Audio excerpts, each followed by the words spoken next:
Very important for all the bank pensioners. So please go through this.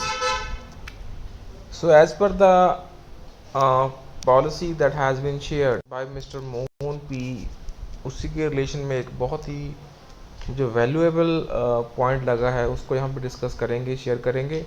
So please make sure to share this update and channel को friends यहाँ पे subscribe जरूर कर लेना for the latest banking pension and related upcoming updates के लिए.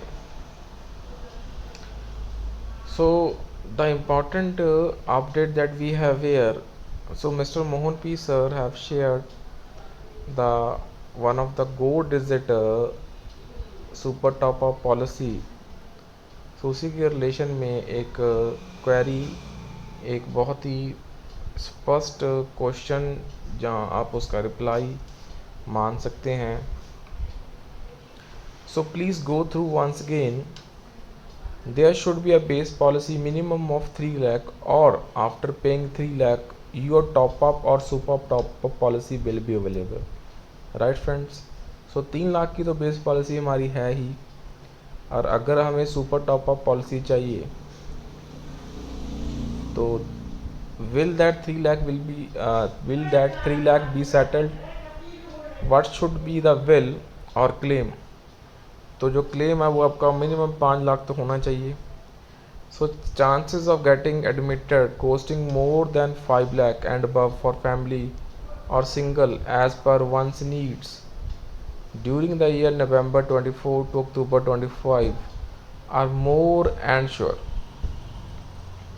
So then go for the base and top up as per your present and future needs. Otherwise have base policy 3 lakh or 4 lakh and feel secured. So that is why यहाँ पे एक बड़ा मुझे genuine लगा, because अगर आपकी base policy 3 lakh की है और 3 लाख आपने अगर अवेल करना है तो आपका जो बिल है वो मिनिमम 5 लाख का तो होना चाहिए. So friends accordingly please choose the super top up policy. So I think यहाँ पे काफ़ी पैसे बच सकते हैं, बिकॉज टॉप अप पॉलिसी अगर आप अवेल कर रहे हो तो उसमें जो कोस्टिंग है वो आपकी 5 लाख से ऊपर की होनी चाहिए फॉर फैमिली और सिंगल एज पर once need during the November 24 to October 25. So that is by यहाँ पे श्योरली डिसीजन को लेना friends. You may save thousands by simple opting this. So that is by this reply by mister I if I am not wrong Srinivasan ji बहुत सही है. So that's all for the session. So kindly share this update, subscribe to the channel friends here.